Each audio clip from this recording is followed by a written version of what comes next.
So in this video we're going to talk about the Hydrosynth versus Serum. So I wanted to start from the kind of beginning of what I think about it before I go into the actual specifics. First of all, I'd say when I was working on tracks on Ableton, I'll get one up for example.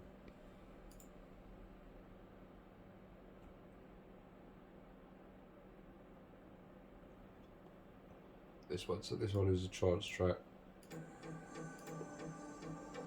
and if you look at the channels, you'll see Serum,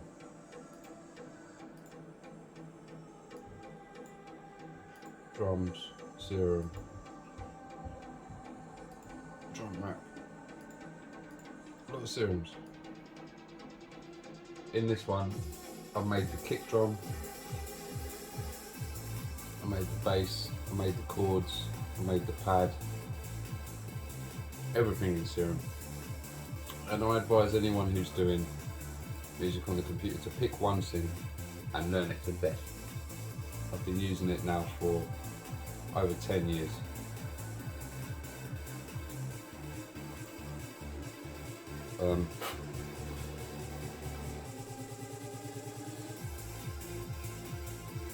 It's a very thorough synthesizer, very thorough. It just has all the things you want to do. You want to do wavetable, fine. You need a couple of oscillators, fine. It's got decent filters. The ability to draw envelopes is magnificent. You've got 8 of these Lfos that can be envelopes. 3 envelopes. You can't loop them or anything. When you go into effects, the effects can be fully modulatable, so an Lfo could control the attack of the compressor if needed. Everything could be controlled. You want to play about with the reverb times.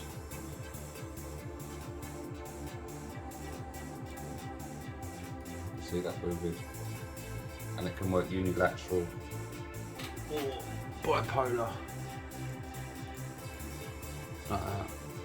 Some hand over it. There we go. Really good. I've got no complaints with Serum, none at all. The only thing that I would say is all my sounds are coming from it, and I don't think it's that good to have all your sounds coming from the same source. And I'm sure I'm not the only one saying this. You should have different instruments in your setup, and I think the reason you should have different instruments is so that you sound unique, and they're instruments that you've picked. So let's get on with the tutorial. I'll stop this. So what I'm going to do is get a new track, and I'm just going to drag a Serum into it,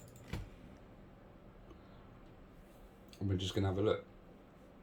We've got 2 oscillators, a sub, which is quite basic, noise, which is really useful, and it's got its own level, and so has the sub got its own level, and so both of these oscillators got their own levels. And if we start going into what you can do with the oscillators, there's quite a lot. I mean, off the top of my head, I use sync, I use bend, I use PWM, I use asymmetry, plus and minus, and the plus minus one, and FM and ring modulation, and all these ones at the bottom. So there's quite a lot you can do with the, I would say, like cross modding. There's a lot of cross mod that you can do, and there's a lot of things that you can do to the shape of the sound as well, like especially bend and things like that. Brilliant. Really good with wavetables.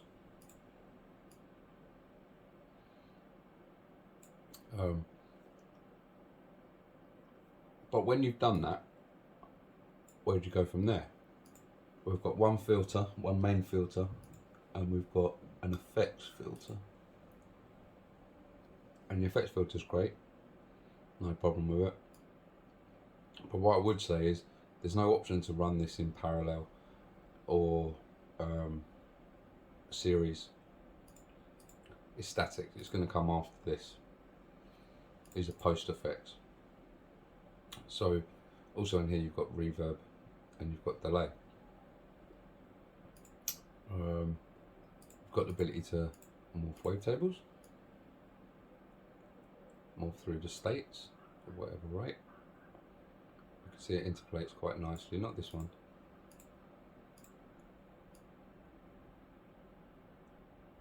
Yeah, the interpolation is quite nice. So that's one good thing going for it.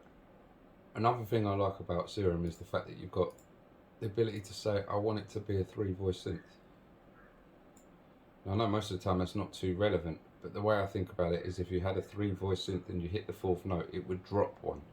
So if you wanted it to behave like certain synths do, something like the Micro Freak, for example, you could sort of emulate it with something like Serum, because Serum gives you all the options that you'd need. But one thing that winds me up with Serum is, let's say I'm using one oscillator and I want to use oscillator sync. That's fine, I've got oscillator sync. But what if I wanted to FM that signal? And that's where I think that the Hydrosynth takes over, because I don't have the ability to add FM to this unless I was to do it a manual way, unless I was to get an LFO to make the speed of it in a unipolar way go really, really fast. And then essentially I would be FMing it. And I could choose the amount and I could set it. But my point is, you can do that on all synths. You can always set something to control the oscillator's pitch really fast to create FM. So that's something fantastic. It ends when you pick one of these, whichever one that might be. So now let's go on to the Hydrosynth.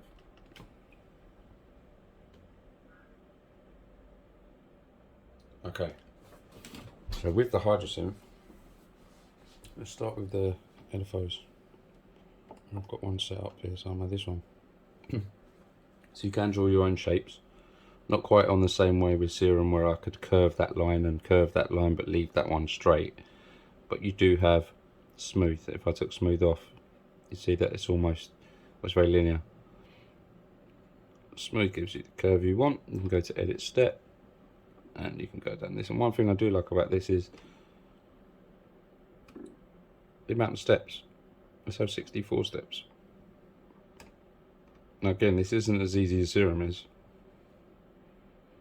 but there's no excuse for you not to be able to do the same stuff, and you don't need a 64 step sequence either. Let's go with 16. Now the beauty of the Hydrosynth is you can say one shot, bang. So now that's an envelope with that shape. That's really good. On the Hydrosynth you've got 5 envelopes, 5 LFOs. So that is, Serum had 8 LFOs, but 3 envelopes. So it kind of amounts to the same.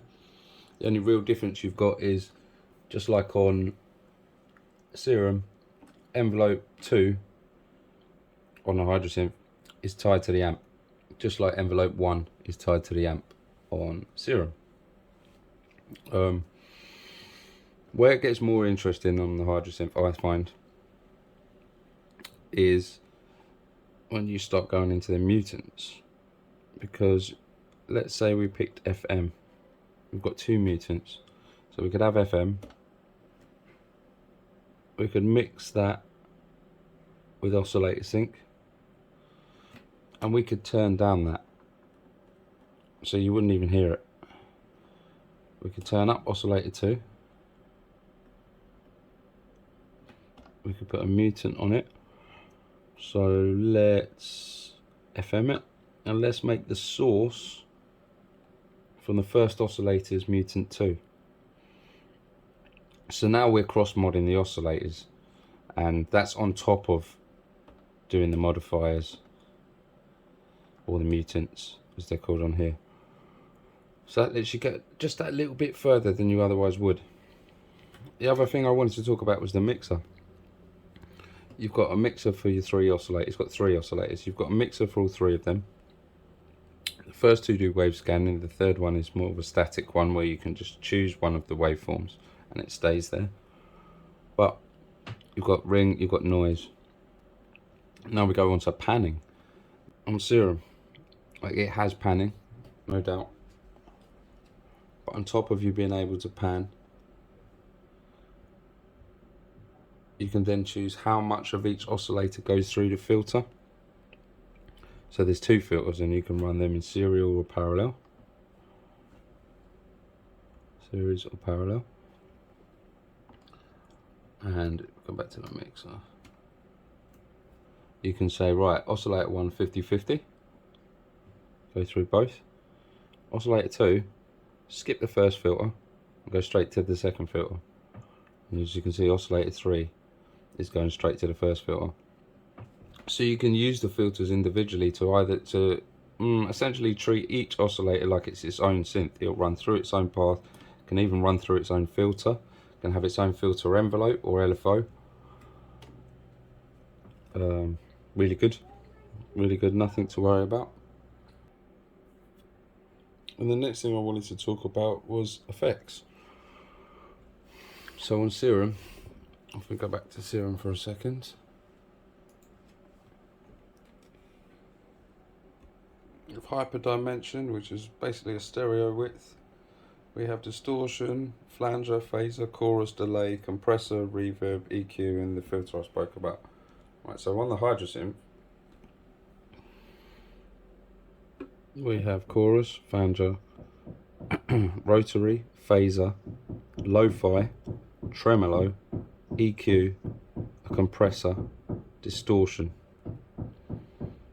Now you notice that there's no reverb or delay there. What's really interesting is it's like the Hydrosynth doesn't see them as effects.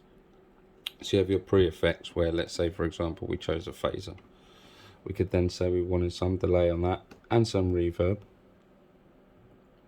And then both those signals can go into, let's say, a tremolo, just to finish it off. And I'm not going to play the sound because I have no clue what it's going to sound like. But my point is, it's gone so much further than I could ever go in Serum. Way much further. So now let's have a look at the mod matrix. One of the reasons I bought the Hydrosynth was the ability to do all the stuff that I would be doing in here. So if I start sending stuff to random stuff, you'll start seeing it appearing. You can see all my LFOs I've set and just random stuff like that.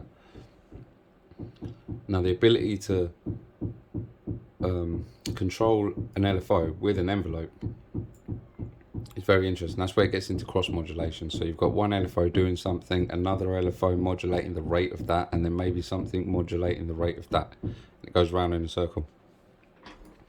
To be able to look at it all in one place and say, right, no, that needs to be in one direction instead of bipolar. Really useful. And then we get onto macros. So you can have an auxiliary source and you can have a macro. Now we've got this set to this modulation. So the modulation doesn't exist, and now we can choose the amount of it. And then you can modulate that. Really useful in Ableton. So that's really good, the ability to cross mod on here and see it all in one place. Choose the curves of everything, it's fantastic. Now we go on to back to the Hydrosynth. And if we have a look at the mod matrix, it's all in one place, which is nice. But don't get me wrong, you can only see 3, 3, 3, 3, 3, 3, 3, 3, 3, 3. But it's really easy. I find myself never having to go to the mod matrix anyway, because to assign something, you are essentially going like this. So I've put LFO 3 to control pitch and I choose the amount. That's it, that's exit.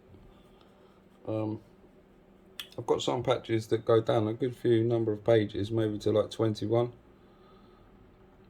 And I've never ever got lost on this device, which is quite amazing considering the power it has. You know, like you could go envelope. Now envelope 1 is controlling LFO 3's rate, and then let's come out of that and say envelope 5 is controlling envelope 3's attack.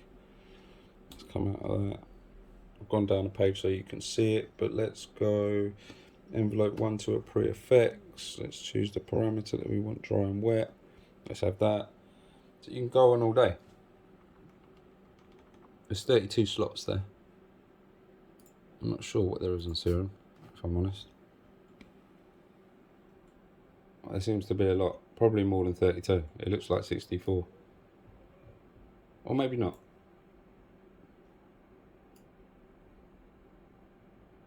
Maybe the same. Aside from that, I mean, I don't really have a favourite per se. I mean, the reason I bought the Hydrosynth is very simple. I wanted something to do what Serum could do in the real world. It definitely does that and more. Everything is really nice on it. I do feel like the resolution's a little bit better as well. It's a really nice bit of kit.